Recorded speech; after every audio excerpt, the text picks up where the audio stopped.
This is the road that leads to the home of Lilly and Jack Sullivan. It's quiet out here. Too quiet. No on drive-through. Aware, if someone passes you by, you'll remember their face. There's information suggesting the investigation has shifted toward family members, and it appears that focus hasn't gone away. Looking at this picture, the pink marks show where search teams combed through. No thing found, no ribbons, no footprints, no sign of children ever being there. So what changed? But they didn't go deep into the woods. Why did the search quietly stop, and a family-focused investigation quietly begin? Why? After more than 30 days of silence, are investigators still circling the home instead of expanding the grid? And most important of all, what does this shift in focus say about the likelihood that Lilly and Jack are still out there, waiting to be found? Welcome to one of the most haunting child disappearance cases in recent Canadian history, and a story where the deeper you look, the darker it gets. The investigation and its failures. The disappearance of Lilly and Jack Sullivan was first reported on the morning of May 2, 2025, around 10 a.m., in a remote area of Gairloch Road near Lansdowne Station, Nova Scotia. Their mother, Malaya Brooks Murray, was the one who made the 911 call. She told authorities she had overslept and woke up to an eerily quiet house. That silence, she claimed, was the first sign something was wrong. Lilly, just 6 years old, was a gentle and creative child who loved to draw. Jack, age 4, still wore diapers and adored dinosaurs. According to their parents, neither child would ever leave the property on their own, especially not without supervision. There were no signs of forced entry into the home, but the sliding glass door had allegedly been left open. That detail would later become a major point of speculation. What raised further questions was the account of Daniel Martel, the children's stepfather. He claimed he had gotten up earlier than Mollier that morning and didn't see the kids. But oddly, he was still able to describe exactly what Jack was wearing. For someone who supposedly hadn't seen the child that day, it didn't quite add up. Within hours of the 911 call, the Royal Canadian Mounted Police (RCMP) launched a large-scale search effort. It was fast, and it was thorough, at least on the surface. The operation included patrol officers, K-9 teams, thermal drones, divers using sonar, and multiple ground teams working on foot and ATVs. They focused on a 5.5 square kilometer area surrounding the property, a dense, rugged forest with limited access and visibility. The search officially began on May 2nd. The next day, May 3rd, Malaya appeared on a televised news segment. But instead of breaking down or pleading for her children's return, she seemed calm, disturbingly calm. No tears, no panic. Just a blank expression that many viewers couldn't shake off. Between May 4th and 7th, the search expanded. Authorities deployed even more equipment and manpower, scouring the area for any trace of the children. But no solid evidence turned up. A few items were found: a sparkly star sticker, a blanket, some pieces of pink and blue clothing. But Daniel later told police that none of it belonged to Lilly or Jack. There were also child-sized boot prints found along a gas pipeline corridor, but the K-9 units weren't able to track a scent beyond that. Thermal drone footage showed 2 heat signatures that sparked hope, only to turn out to be a plastic lawn flamingo and a discarded oil drum. Search teams returned multiple times on May 8, 9/17, 1831 and June 1, focusing again on the pipeline and a nearby location where the boot print had been found. Still, nothing. No tracks, no fibers, no bodies, no clues. It was as if the children had simply vanished into thin air. By mid-May, RCMP officially shifted the case from a missing persons search to a criminal investigation. The active ground search was called off. Public updates grew quiet. And what was once a high-profile rescue effort quickly became a closed-door inquiry. After more than a week of intense searching, the results were devastating. No physical evidence could confirm that Lilly and Jack had even been in the woods. No witnesses saw them walking along any road. Tracking dogs lost their trail at the end of the driveway, leading some to suspect that the children may have been taken away by vehicle. A report of a black Honda CR-V seen near the area was never verified, and no owner ever came forward. The woods were silent. The house held no answers, and the case, once treated like a tragic accident, began to take a darker turn. In any missing child case, time is everything. Public alerts, controlled scenes, and widespread search efforts can mean the difference between a safe recovery and a cold trail. In the case of Lilly and Jack Sullivan, however, the initial investigation was riddled with missed opportunities, unclear priorities, and decisions that raised more questions than answers. One of the most glaring issues was the lack of an Amber Alert. By all public indicators, the situation should have qualified: 2 children under the age of 10, disappearing under suspicious circumstances, with a credible risk to their safety. And yet, no alert was issued. Law enforcement never provided a clear explanation for this decision, leaving the public confused and frustrated. Without that alert, community awareness was delayed. Local drivers weren't on the lookout. Neighbors didn't know to check their yards, barns, or driveways. That one misstep could have cost precious hours, or even lives. Another major concern was the failure to secure the scene properly.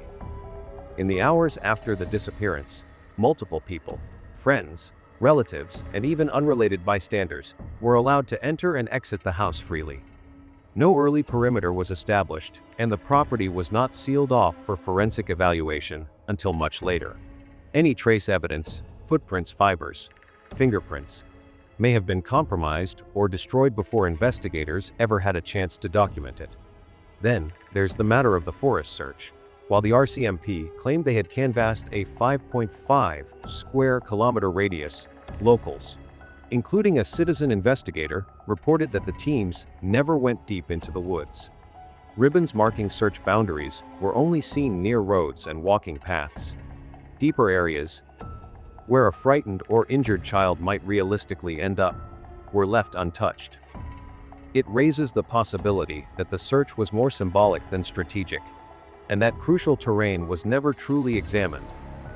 Equally troubling is the way physical items found during the search were dismissed or ignored. A sparkly star sticker, pink and blue clothing, and a small blanket were all found in proximity to the last known area, but were written off by Daniel Martel, the children's stepfather, as not theirs.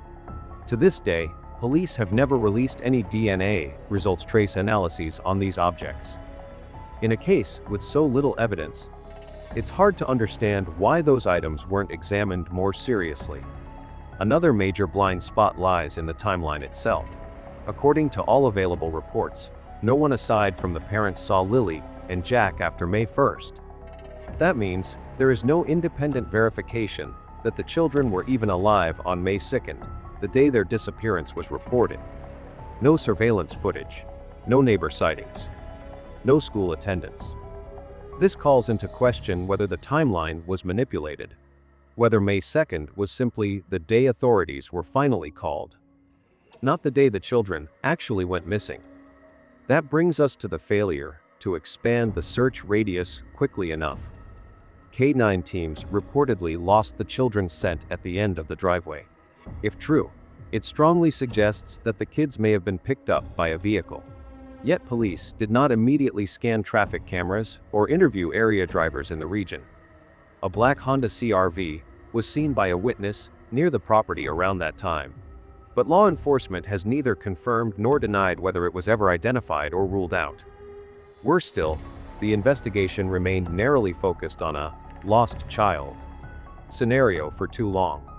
Despite mounting oddities and a total lack of evidence that Lilly and Jack had wandered into the woods, the case was not reclassified as a potential crime until 2 weeks later.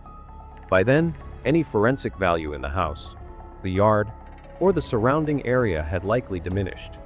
The delay cost time, and in these cases, time is evidence. While public pressure grew, police communications became increasingly opaque. The family stopped speaking to media, especially the children's mother, Malaya, who hasn't made a public statement since May 3rd. Law enforcement didn't release updated maps, search logs, or test results. They refused to comment on polygraph tests, phone records, or digital evidence. In that vacuum of information, conspiracy theories took root. Frustrated citizens began speculating wildly, dividing their attention across dozens of possible scenarios, rather than supporting a focused, coordinated search. Another critical oversight was the failure to thoroughly explore family dynamics from the beginning. Malaya and Daniel's relationship ended abruptly, just one day after the children vanished. Witnesses reported tension and verbal altercations between the couple. Extended family members expressed suspicion, particularly toward Daniel, and even confronted him outside the home. Despite these red flags, at that time, police never announced formal interrogations, and any polygraph results that may have been conducted remain undisclosed. And finally, we come to the unresolved vehicle sighting, the black Honda CR-V. A car matching that description was seen near the Sullivan property on May 2nd, yet police never provided further details. Was it traced? Was a license plate recorded? Was the driver ever interviewed? We don't know. If this vehicle was connected to the case in any way, it may represent a vital lead that remains untouched, overlooked, or suppressed. Taken together, these failures paint a troubling picture. They reveal an investigation that was reactive, compartmentalized, and in some cases, negligent. They show how a case that began with urgency and hope quickly slipped into silence and speculation. And they underscore one devastating truth: when the system fails at every level, it's the missing who pay the highest price. The investigation early has drawn heavy criticism, and for good reason. From the very beginning, the case has been marked by a series of baffling missteps and an almost unreasonable restriction of investigative actions. Many believe the RCMP, the lead agency handling the case, became fixated on their initial assumptions, and as a result, ignored or outright dismissed several critical avenues of investigation. Their refusal to adapt has left the public frustrated, and 2 children still missing. The biggest assumption made early on was that Lilly and Jack had wandered into the woods behind their home. Search teams focused almost entirely on that forested area for days. But here's the problem: there was never any solid evidence they went in. No footprints, no clothing, no traceable scent. Search dogs lost the trail at the end of the gravel driveway, and the few items recovered were dismissed by the stepfather as unrelated. None of these items were publicly confirmed to have been tested for DNA or trace evidence. The possibility that the children never left the house, that something happened inside those walls, was never prioritized. Then there's the quiet, narrow stretch of Gairloch Road where hardly anyone passes by. Search dogs tracked a scent all the way to the end of the driveway, and then it vanished. That's often a clear sign someone was picked up by a vehicle. And there was a tip: a black Honda CR-V, reportedly seen nearby around the time the kids vanished. But police never released information about the owner. No one was asked to come forward.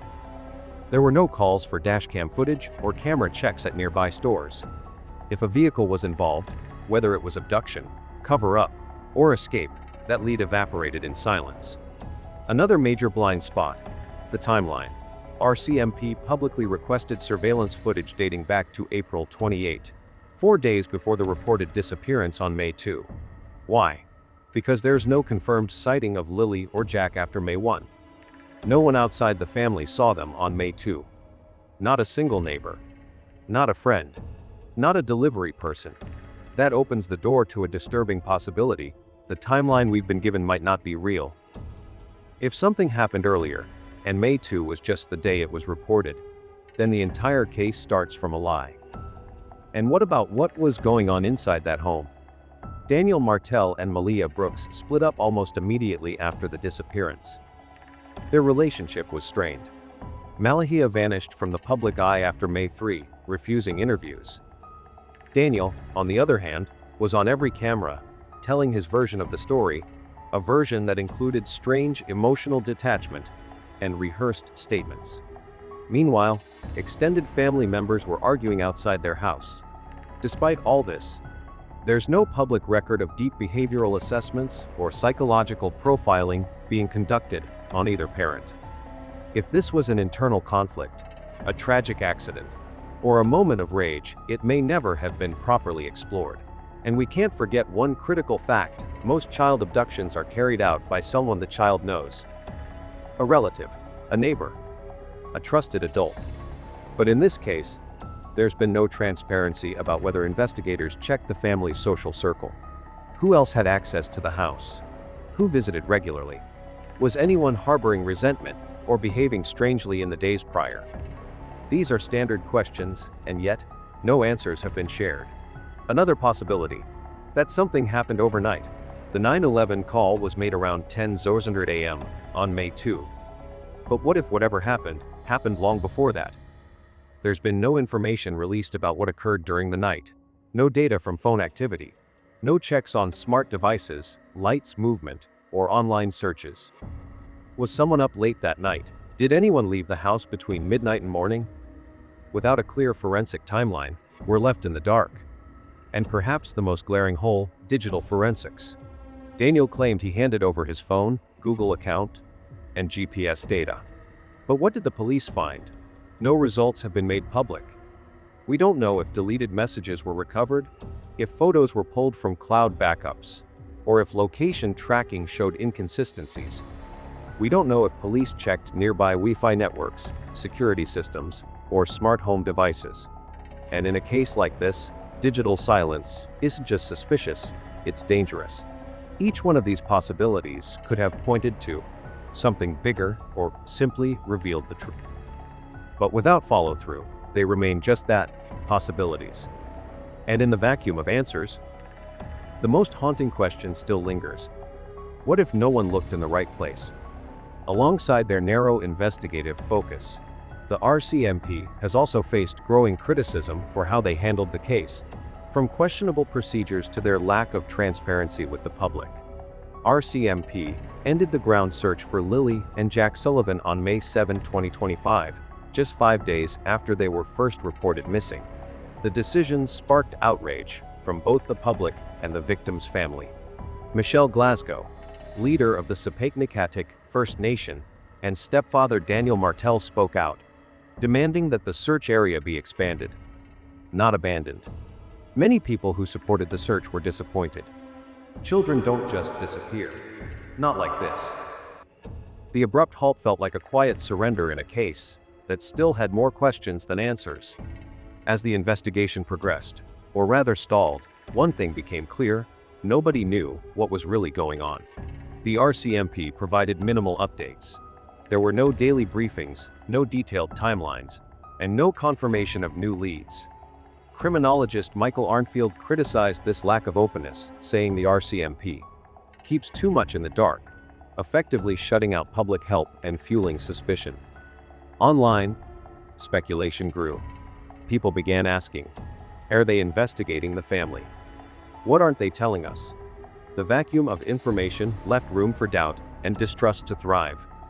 At the May 7 press conference, expected to provide critical updates, the RCMP instead focused on broader political acknowledgements. Sjeet. Carly McCann opened by recognizing unceded Mi'kmaq territory and highlighting 400 years of Black Nova Scotian history. While meaningful, in other contexts, these remarks felt completely out of place in a moment centered on the desperate search for 2 missing children. Commentators like Terry Newman of the National Post criticized the approach as a PR speech at the worst possible time.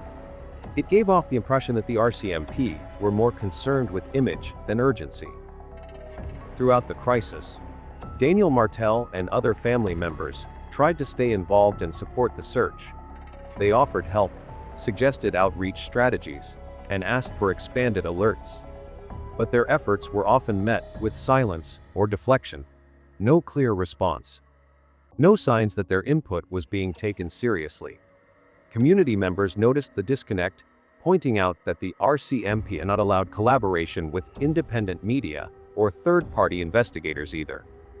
To many, it looked like the police were shutting out anyone who might challenge their control of the case narrative.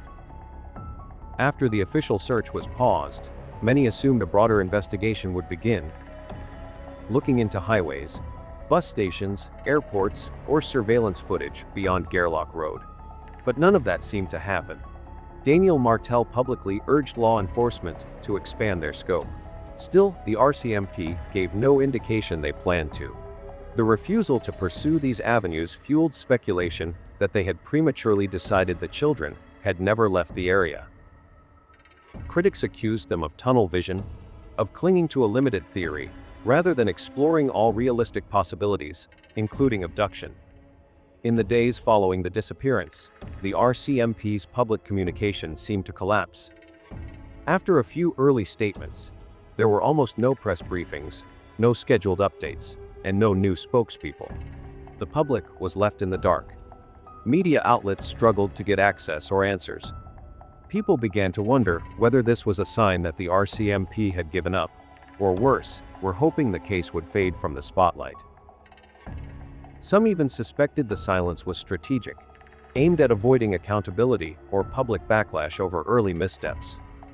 Each of these issues adds up to a picture of a deeply flawed investigation. Ending the search early, ignoring the family's voices, failing to communicate, refusing to expand the scope. This wasn't just about mistakes, it was about missed chances, and about a system that appeared overwhelmed, defensive, and unprepared to fight for two missing children. Lilly and Jack deserved better. The public anger toward the RCMP is undeniable, but did they truly sabotage the entire investigation?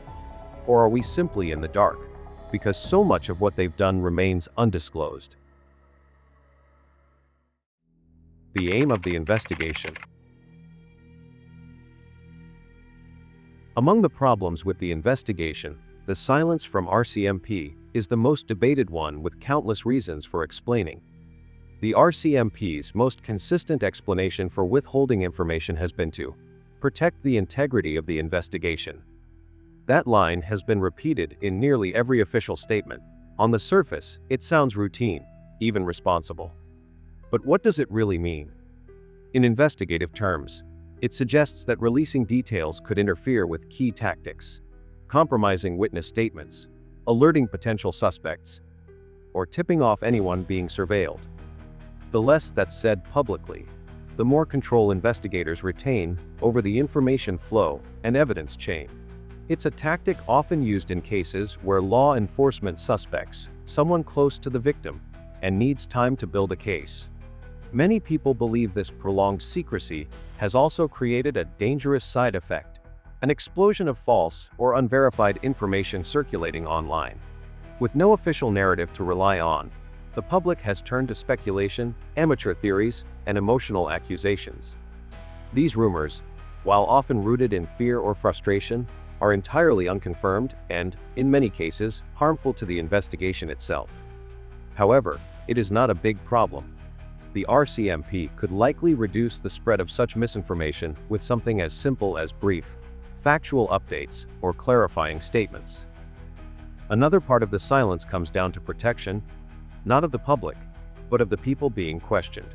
RCMP has confirmed that multiple individuals were given polygraph tests, a process typically reserved, viewed as directly involved or withholding truth. However, they've refused to disclose who took those tests, when, or what the results were. The official line: we have to protect the anonymity of those people. In plain terms, someone in this case may have failed a polygraph or shown signs of deception, but hasn't been named publicly, possibly because they haven't yet been charged. Keeping that information locked down reduces the risk of legal backlash or prejudicing a potential future jury. In suspected familial crimes, especially those involving children, police often employ what's known as a wait and watch strategy. Instead of pressing charges immediately or making bold accusations, they observe. They let people talk. They compare statements made on day 1 with statements made on day 20. They monitor behavior. Are emotions genuine? Are details changing? Does someone start acting strangely once the spotlight fades?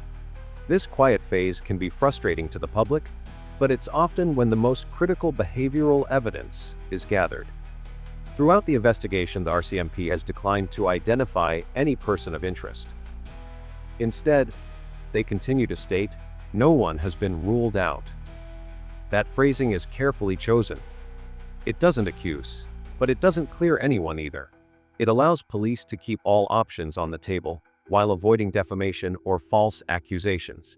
It's the kind of language used when investigators have suspicions but no airtight evidence. Yet, adding to the silence is the lack of updates about the nearly 500 tips submitted to police, or the hundreds of hours of video footage collected from the surrounding area. There has been no confirmation of leads, no release of relevant images, no detailed map of where the children were last seen.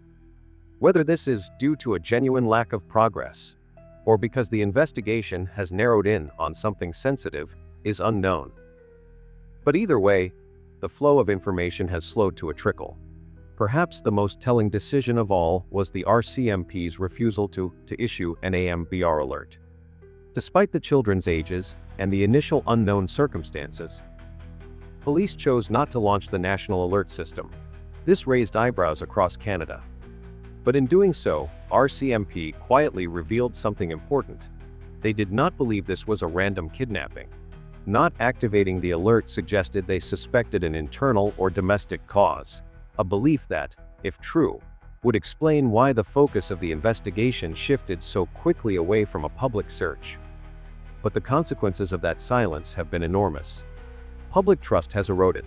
Many believe the RCMP failed these children by acting too slowly, or worse, by locking the case behind closed doors. In the absence of transparency, speculation has surged. Internet detectives, online forums, and social media users have filled the vacuum with theories, accusations, and amateur profiling. The community is now divided. Some point fingers at the mother, others at the stepfather. And all the while, the RCMP remains publicly neutral, silent, methodical, and tightly sealed. So, is their silence a careful strategy or a fatal mistake? That may be the most haunting question of all. For the target of the investigation, from the early stage, there were quiet but noticeable signs that RCMP was treating this case as more than just a routine missing child report. Within minutes of the 9/11 call made by Malaya Brooks Murray on May 2, 2025, a dispatch recording captured an officer saying, "Just make sure Mom stays close to the house there in case they happen to sneak out and get back into the house." It wasn't just a precautionary line, it was a red flag. That level of control, aimed directly at the mother of two missing children, strongly suggests early suspicion from law enforcement. One of the first details confirmed by investigators was that there were no signs of forced entry at the home. The only thing mentioned was that the sliding door may have been left open. But no broken locks, no shattered glass, nothing to suggest an outsider had entered. That, combined with the fact that both Malaya and her partner Daniel Martel admitted they weren't sure if the door had been closed, likely shifted the narrative inward, raising serious questions about who had access to the children and when.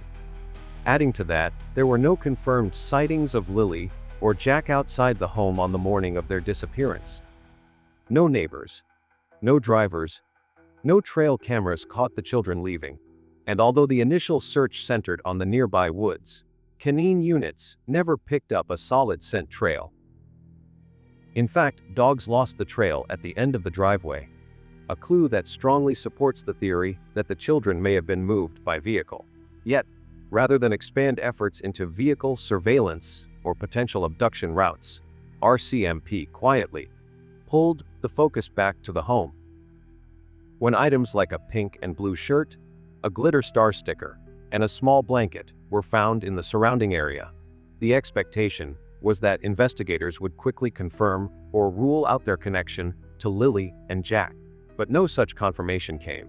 Daniel denied the items belonged to his children, and RCMP made no public statement about testing them for DNA or prints. This silence again hinted that they were less focused on tracking the children's movement and more interested in dissecting the adults' stories. It didn't take long for the RCMP's Truth Verification Unit to become involved. Polygraph tests were conducted, the force confirmed this, but the results, the identities of those tested, completely withheld. And polygraph tests aren't used on casual witnesses. They're reserved for people under serious suspicion. Given that 54 individuals had been interviewed and the tight circle around the children, it's almost certain that the tests were administered to family or those close to them. One of the most glaring indicators of RCMP's internal direction lies in their timeline management. While the public was told the children disappeared on May 2nd, RCMP issued requests for dashcam and surveillance footage spanning all the way back to April 28th. That's a 4-day gap. A silent signal that investigators were questioning whether the disappearance really happened when the parents claimed it did. Still, no explanation was ever given for the expanded time frame, just another brick in a wall of quiet suspicion. Digital evidence was also a focus. Daniel claimed he had surrendered his phone and Google data, but the public has heard nothing since. RCMP acknowledged being granted judicial authorizations to access devices and accounts, yet no updates, no findings, no public clarification has ever followed. No one has been ruled out. No one has been cleared.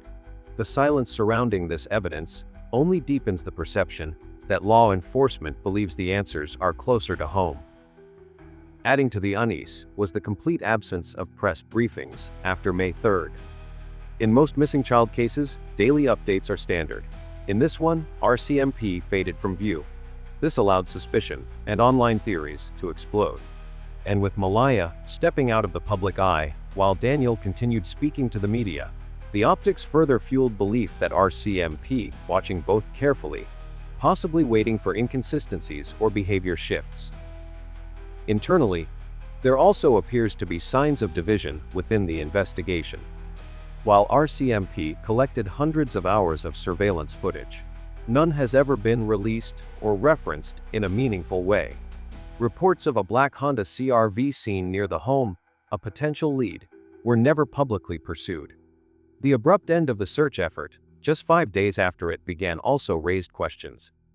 Locals were still volunteering to help, yet RCMP pivoted fully to an investigative phase, suggesting that one faction within the team had made up their mind, even if others hadn't. Even public statements seemed disjointed. Spokespeople claimed that all possibilities are being considered, while lead investigators quietly confirmed they were seizing devices and reviewing digital histories. The contrast between what was being said and what was being done painted a picture of an agency internally conflicted, with some officers pursuing external leads, and others committed to building a case around the home. Whether that internal shift was justified or premature is still unclear. But one thing is undeniable: from almost the very beginning, the investigation wasn't looking outward. It was looking inward. As of mid-June 2025, the investigation into the disappearance of 6-year-old Lilly Sullivan and 4-year-old Jack Sullivan has clearly evolved from a missing persons search into what appears to be a criminal investigation. Although the RCMP has not officially stated this shift, their actions speak volumes. They activated the Truth Verification Unit, conducted polygraph tests on close individuals, seized multiple electronic devices, and chose not to issue an AMBR alert, signaling they do not suspect an external abduction. The statement from RCMP spokesperson CPL Guillaume Tremblay makes their posture clear. Until proven otherwise, every missing persons investigation is considered suspicious. The physical search efforts, once extensive, have now concluded. The last official searches took place on May 8, 9, 17, 18, 31, and June 1. These operations focused on the Sullivan home, nearby septic tanks, old mines, culverts, and a pipeline area where a child-sized footprint was once found. Yet, despite multiple sweeps, no conclusive evidence or trace of the children has been recovered. No new search zones have been identified either, a fact that has led the public to suspect the RCMP may no longer believe the children simply wandered off into the woods. On the investigative side, the RCMP has received judicial authorizations to extract data from seized electronics, phones, Google accounts, GPS location records, and more. According to public statements, nearly 500 tips have been processed, and hundreds of hours of surveillance video have been reviewed. However, no meaningful updates or results have been released. and no individual has been officially named as a person of interest. RCMP continues to insist. No one has been ruled out, leaving the community in a state of prolonged uncertainty. Daniel Martel, the children's stepfather, has been the most vocal figure since the disappearance. He publicly confirmed that he volunteered for a polygraph test and stated he was directly asked whether he had any involvement in the children's disappearance. He also acknowledged that both his and his estranged wife's phones were confiscated by investigators. Beyond the investigation, Daniel has lost custody of his biological daughter, Meadow. He reports he has not seen her since the incident and is currently awaiting supervised visitation through Child Protective Services. This loss of parental rights suggests that law enforcement, or CPS, may have raised concerns about the safety or stability of the children's living environment.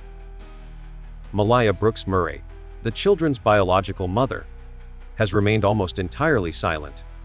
She disappeared from media appearances after May 3 and has not publicly commented since. There is not confirmation from RCMP as to whether she has undergone a polygraph test, but her complete absence from the public eye and the investigation has fueled online speculation. Many believe she too may be under scrutiny, particularly in light of unverified claims about household conditions and past domestic instability. While no formal decisions about her custody status have been announced, some observers believe she may also be at risk of losing parental rights or facing investigation at the administrative level. Together, the confirmed seizure of both parents' devices, Daniel's polygraph participation, the involvement of CPS, and the lack of exoneration for either adult all suggest that both Daniel and Malaya are potentially being investigated, if not as suspects, then at least as individuals of significant interest. Their silence, paired with RCMP's own refusal to clear anyone, has only intensified public suspicion and deepened the mystery. In short, the investigation is ongoing but stalled. While the RCMP maintains that all possibilities remain on the table, their focus appears to be squarely on the family. The complete lack of physical evidence, no confirmed sightings after May 1, and the absence of new search areas underscore a case that is growing colder by the day. What's left is a trail of unanswered questions, guarded statements, and a silence that may speak louder than anything else. The case of Clair Bell. One case that bears a striking resemblance to the disappearance of Lilly and Jack Sullivan is that of Clair Bell. Like Lilly and Jack, Clair was a young child reported missing from right outside her home, in what seemed to be a quiet, rural setting. No signs of forced entry, no credible witnesses, and no physical evidence placed her outside the property. In both cases, early search efforts focused on the surrounding woods, while family members claimed the children had simply wandered off. Yet, just like with Lilly and Jack, the lack of traceable movement and inconsistencies in the parents' accounts soon shifted the investigative focus inward. Clair's case tragically revealed that the danger had never come from outside, and for investigators in the Sullivan case, the parallels are impossible to ignore. Clair Bell was a 3-year-old girl living in a quiet, rural part of Canada. Her disappearance was first reported on the afternoon of March 3, 2023, when her mother called 911 at approximately 4:45 p.m., saying Clair had vanished while playing in the backyard. According to her mother, she had looked away for just a few moments. When she turned back, Clair was gone. It was a peaceful neighborhood with few people around, and the weather was clear. The kind of day where something like this seemed almost impossible. In the immediate aftermath, the RCMP launched a massive search operation beginning that same evening. Police, volunteers, and search and rescue dogs canvassed the area. Drones and helicopters were deployed by the morning of March 4 to scan the surrounding fields, forests, and ditches. Divers searched nearby ponds and water systems later that week, by March 6. All efforts were concentrated on the heavily wooded area and open land that surrounded the family home. Despite the scale of the search, no physical evidence was found. There were no tracks, no pieces of clothing, No sign of Claire's presence outside the home. No one had seen her leave. Surveillance cameras from nearby homes and roadways captured nothing. As hours turned to days, the case grew colder and more unsettling. How could a child vanish without a trace? Attention quickly turned to Claire's parents. Their first public appearance was on March 5, during a press briefing. Their behavior raised eyebrows. They showed little emotion, speaking in a flat tone as if reciting from memory. They did not cry or appear visibly shaken. Subtle inconsistencies in their statements began to emerge. Initially, the mother said Claire had been playing in the backyard. Later, she was uncertain whether Claire had ever gone outside at all. These discrepancies sparked skepticism in the public and the press. Despite growing doubt, the RCMP did not immediately classify the case as a criminal investigation. However, by the second week of March, they began to act more discreetly. Officers seized the parents' devices on March 9. They separated the couple for individual questioning, carefully cross-referencing their stories. The area of active searching was not expanded. Journalists began to note the arrival of plainclothes investigators, a signal that homicide or criminal units might now be involved, even though no one was publicly named a suspect. Nearly 2 months after Claire's disappearance, on May 1, 2023, RCMP officers found her body buried under a thin layer of dirt and stones in the backyard. It was a devastating reveal. The very place where the disappearance had begun held the answer all along. A family member confessed to having accidentally caused Claire's death and burying her remains in a panic. The case, which had long been stuck in mystery, suddenly broke open. The public was outraged. Claire had never left the property. The backyard, a location that should have been thoroughly checked in the first hours, had been overlooked or inadequately searched. It was a critical failure. Criticism of the RCMP's early handling of the case came swiftly. Many pointed to their over-reliance on the parents' initial version of events. Had police treated the backyard as a potential crime scene from the start, key evidence might have been preserved. Instead, that ground remained undisturbed for weeks. Another point of concern was the lack of digital surveillance inside the home. No smart cameras or motion detectors were available to verify the parents' narrative. This made RCMP dependent entirely on their testimony, a vulnerability in any investigation. Public opinion was sharply divided from the beginning. One group defended the parents, calling for compassion and patience. The other suspected deception and demanded deeper scrutiny. This polarization added pressure on the RCMP to maintain discretion, manage media relations, and proceed methodically. A further challenge was the vague timeline. The mother initially claimed that she had only looked away for a few minutes. However, no external witness could confirm the last time Claire had been seen alive. This gave investigators very little to work with. Ultimately, RCMP used inconsistencies in repeated interviews to identify deception and lead the case toward a confession. The burial site also revealed signs of concealment. According to insiders, the body had been covered with stones and natural debris, suggesting an effort to hide it, not a spontaneous or panicked action. This detail challenged claims of an accident and hinted at possible intent. As the weeks dragged on with no major updates, media interest in the case waned. Then, almost overnight, everything changed. The confession, the discovery of the body, and the formal charges all came within a short period between April 30 and May 2.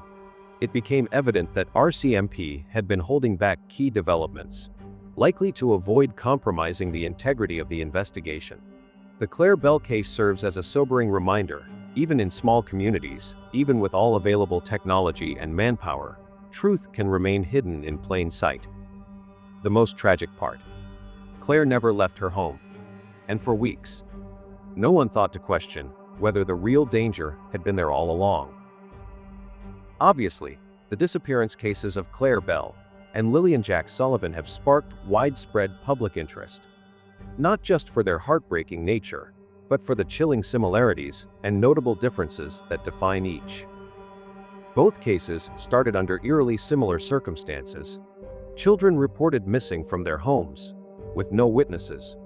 no physical trace, and no clear path forward. The first major similarity between the two cases is that both children were reported missing directly from their homes, with no outside witnesses confirming their presence or departure. In Clair Bell's case, her mother claimed the 3-year-old disappeared from the backyard while she momentarily looked away. In the case of Lilly and Jack Sullivan, their disappearance was also said to have occurred from inside the home. Not a single neighbor, camera, or passerby reported seeing the children leave the property on May 2, 2025. Both cases began in quiet residential areas, where something like that simply wasn't supposed to happen. The second similarity is the lack of consistent witness statements from the parents. In both cases, the parents' narratives showed small but meaningful shifts over time. Claire's mother initially said Claire was in the backyard, then later admitted she wasn't sure whether the child had ever gone outside. In Lilly and Jack's case, Daniel Martel claimed he didn't see Jack that morning, yet somehow described his exact outfit. These inconsistencies raised red flags early on and contributed to growing public doubt. The third similarity is that both investigations lacked independent verification through digital evidence. Neither home had interior surveillance cameras, smart home motion sensors, or other technology that might have provided reliable timestamps or movement logs. As a result, in both cases, the investigation had to rely almost entirely on the statements of the adults present. Another clear parallel is no confirmed physical evidence that the children were ever recovered outside the home in either case. In Claire's case, there were no footprints, no disturbed earth, and no items belonging to her found in the surrounding woods or fields. In Lilly and Jack's case, while a few items such as a blanket and star-shaped sticker were found, none were conclusively linked to the children through forensic testing. Search dogs also failed to pick up a reliable scent trail in either scenario. A fifth similarity is that in both cases, suspicion quickly turned toward the family. RCMP conducted polygraph tests, separated the parents for questioning, and seized electronic devices for analysis. These actions were subtle at first, but made it clear that investigators weren't ruling out internal involvement. While no family member was initially labeled a suspect, the direction of the investigation seemed to move inward rather than outward. Beside that, both of the cases make people feel strange in how the parents behaved in public. In both cases, the parents' demeanor drew scrutiny. Claire's parents were criticized for their flat emotional tone and seemingly scripted media appearances. Similarly, Malaya's lack of tears during a televised plea and Daniel's frequent media presence, which some found overly rehearsed, fueled public skepticism. The last similarity is the RCMP's strategy of silence and limited communication. In both cases, the RCMP avoided frequent press conferences, withheld details about the investigation, and rarely disclosed results from forensic or digital analysis. This silence was interpreted by some as negligence, and by others as a deliberate effort to avoid compromising a delicate investigation. However, one of the biggest differences between the two cases is the outcome. Clair Bell's case was ultimately resolved. Her body was found buried in the backyard nearly 2 months after her disappearance, and a family member confessed to causing her death and hiding the body. In contrast, Lilly and Jack Sullivan are still missing. No one has been charged, no body has been found, and their fate remains unknown. Another key difference is in the duration and intensity of the physical search. In Claire's case, the search lasted nearly 2 months before the grim discovery. In Lilly and Jack's case, the official ground search was scaled back after just 5 days, despite the absence of any significant leads. While follow-up searches were conducted, the urgency appeared to fade much sooner.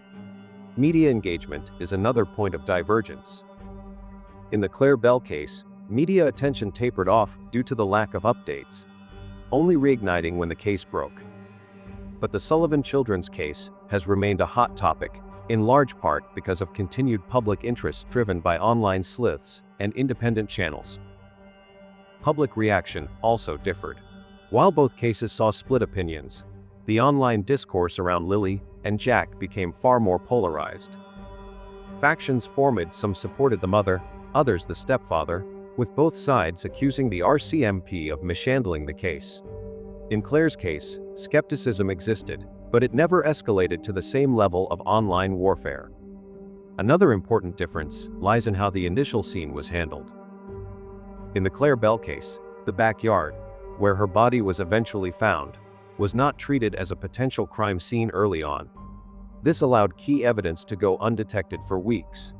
In contrast, in the Sullivan case, RCMP appeared to treat the house and yard as a possible crime scene right away, executing search warrants and collecting devices. However, they still failed to reach any conclusion or recover definitive evidence. The family context was also different. Clair's household dynamic was less publicized, with no known history of conflict. But Lilly and Jack's family situation was more complicated. Malaya and Daniel separated shortly after the disappearance. Daniel lost custody of his biological daughter Meadow, and there were hints of domestic instability. These factors added another layer of suspicion. One notable parallel is the uncertainty around the timeline. In Clair's case, no one could verify the last time she was seen alive except her mother. Similarly, in Lilly and Jack's case, RCMP requested video footage covering a broader date range, from April 28 to May 2, suggesting they suspected the timeline might have been staged. Finally, both cases did not trigger an AMBR alert, which raised public criticism. In Clair's case, the lack of an alert wasn't as controversial. But, in the Sullivan case, this decision was met with widespread backlash, as the public felt the children's lives weren't taken seriously enough. In sum, while the Clair Bell case ended in heartbreaking resolution, and the Sullivan case remains a mystery, the overlap in investigative patterns, missed early opportunities, and lack of transparency offers a sobering reflection on how vulnerable young children can fall through the cracks, even with law enforcement fully engaged. These cases underline a common theme sometimes. The danger isn't out there in the woods. It's already inside the house. The fact that the Clair Bell case shares so many striking similarities with the disappearance of Lilly and Jack, and that it occurred earlier, under the same jurisdiction of the RCMP, offers valuable insights and cautionary lessons that can help us better understand and assess the direction of Lilly and Jack's investigation. The first and perhaps most critical lesson from the Clair Bell case is this: the possibility that a child never actually left the home must be prioritized early on. In Clair's case, the child was later discovered buried in the backyard, the very place that should have been thoroughly searched in the first hours. For Lilly and Jack, despite the extensive forest searches, no physical trace of the children was ever found outside the home. This parallels the Clair Bell case and should have raised red flags about the initial direction of the investigation. Secondly, law enforcement should never rely solely on the initial statements given by parents or guardians. In the Lilly and Jack case, both Daniel and Malaya offered details that didn't always align, such as Daniel remembering what Jack wore despite claiming not to have seen him that morning. These inconsistencies require deeper scrutiny from the outset. Third, the complete lack of physical evidence outside the home should prompt a shift inward. When there are no footprints, clothing, or credible sightings, it becomes increasingly unlikely the children wandered off. This is true for both cases. Clair left behind no trace, and Lilly and Jack's reported belongings could not be forensically verified as theirs. Lastly, silence from law enforcement should not be mistaken for inaction. In both cases, the RCMP held back public updates, drawing criticism.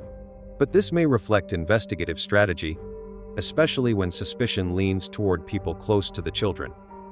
Deliberate quiet may be used to observe behavior, cross-check alibis, and prevent media interference.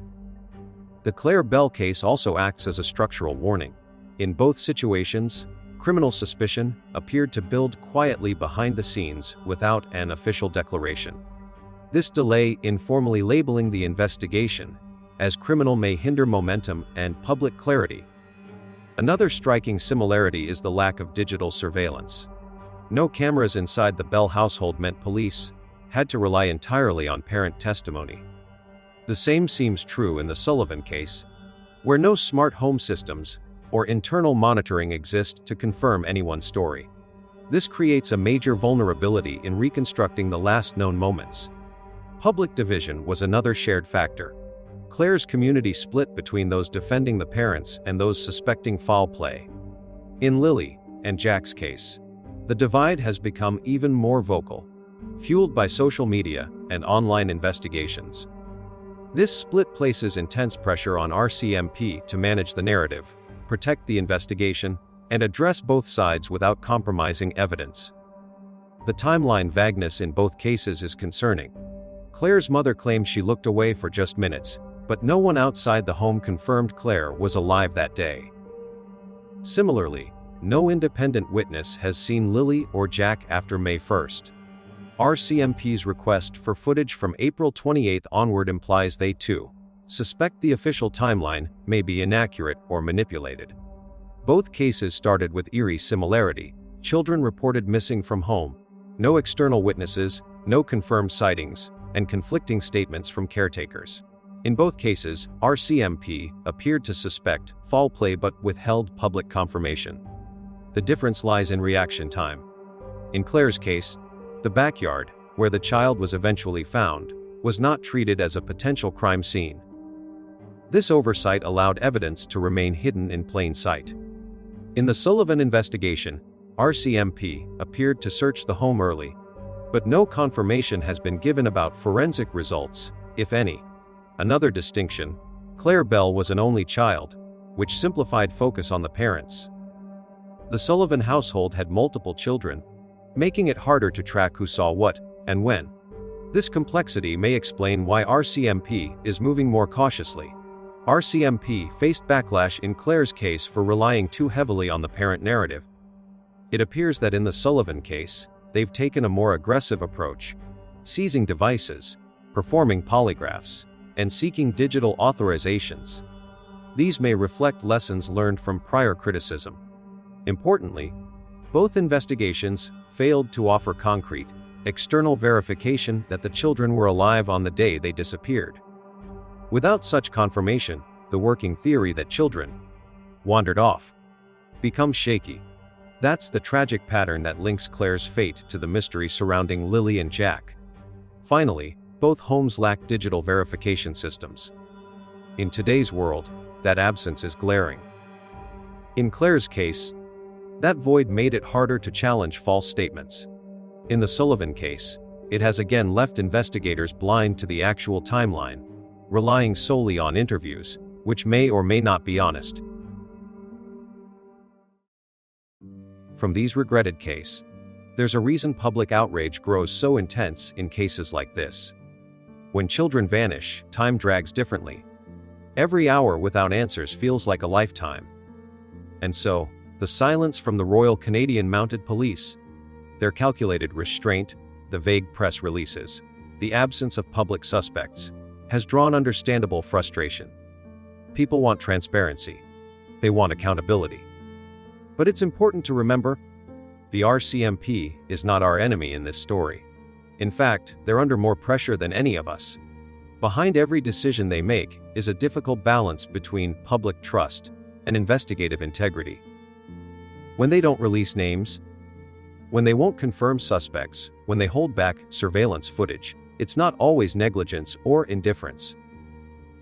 Sometimes, it's silence protects the truth. Because the moment information is leaked, suspects can coordinate stories, destroy evidence, or manipulate perception. And while we watch from the outside, they're in rooms analyzing data, comparing testimonies, and navigating legal thresholds. Still, that doesn't mean the system is flawless. Under pressure from the public, the media, and their own internal divisions, investigators can make choices that later prove inadequate. The line between protecting an investigation and delaying justice is razor thin. And unfortunately, in some cases, like Clair Bell's, that delay cost precious time and clouded the path to truth. Looking at Clair Bell's case, And now at Lilly and Jack's, one thing becomes painfully clear: these are not isolated tragedies. Claire was 3. Lilly is 6. Jack is only 4. These are children, small, vulnerable, entirely dependent on the adults around them. In both cases, they were reported missing from the very place that should have been the safest: home. In both cases, there were no witnesses, no clear timeline, no confirmed last sightings by anyone outside the family. And yet, the default assumption, at least at first, was that they had wandered off, into forests, onto roads, into the unknown. But the case of Claire Bell taught us something devastating. Sometimes, the child never leaves. Sometimes, the answers are closer than we think. In Claire's case, heartbreakingly, she was buried just feet from where she was last seen. The truth is, child disappearances are not just a Canadian problem. All over the world, we are grappling with the same terrifying patterns: children vanishing without a trace, investigations that stall, parents who cannot, or will not, tell the whole story. And that means the responsibility doesn't only lie with police forces. It lies with us, families, neighbors, communities. We need to do better at protecting children before they disappear. That means stronger oversight in households where there may be instability. That means not hesitating to report troubling behavior. That means ensuring children are seen, heard, and monitored, not just by parents, but by the systems around them. More funding for child protection services, better training for first responders, community-level awareness campaigns. These aren't luxuries, they're necessities. And to the public, stay involved. But stay grounded. Be aware that what you don't hear might be part of a larger plan. The frustration is valid, but so is the quiet work being done behind the scenes. The RCMP may not always speak, but that doesn't mean they're not listening. And above all, never forget that in the center of every headline, every theory, and every press conference, there are children whose lives hang in the balance. So we remember Claire Bell. We mourn the truth that came too late for her. But we also hold on to hope for Lilly and Jack. That somewhere, somehow, they are still out there. That someone knows something. And that the truth, no matter how buried, will come to light. Until then, may every heart remain open, every eye stay watchful, and every prayer carry the same quiet plea. Let them be safe. Let them come home.